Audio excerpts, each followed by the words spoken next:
रवींद्र धंगेकरांचा आवाज दाबण्याचा प्रयत्न केला जातोय। मवियाकडून आता महायुतीवर आरोप करण्यात आलाय। रोहित पवार आणि सुषमा अंधारे यांनी महायुतीला टोला लगावलाय।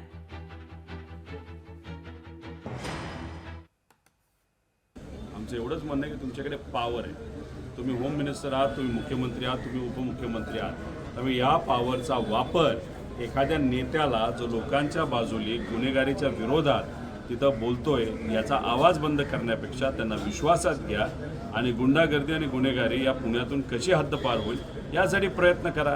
पण तसं कुठेही प्रयत्न करताना आपल्याला हे सरकार दिसत नाही। आणि अजून एक गोष्ट आपण समजून घ्या की 12,500 सिरियस गुन्हे हे या शहरामध्ये आणि या भागामध्ये तिथं नोंद झालेले आहेत।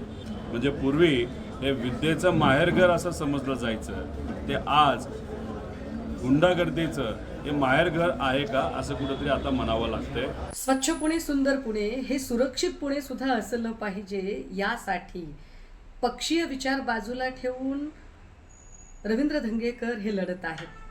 परंतु धंगेकरांचा विचार आणि आवाज दाबण्यासाठी ज्या पद्धतीने सत्ताधारी त्यांना धमकावत आहेत हे निव्वळ अनाकलनीय आहे।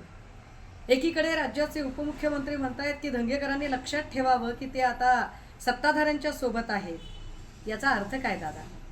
म्हणजे याचा अर्थ असा की सत्ताधाऱ्यांच्या चुका अजिबात कुणीही दाखवू नयेत। धंगेकरांनी इतर अंधभक्तांच्या सारखंच अगदी डोळ्याला झापडं लावून सत्ताधाऱ्यांनी काहीही चुका केल्या आणि कितीही गुन्हेगारी वाढली तर काहीच बोलू नये।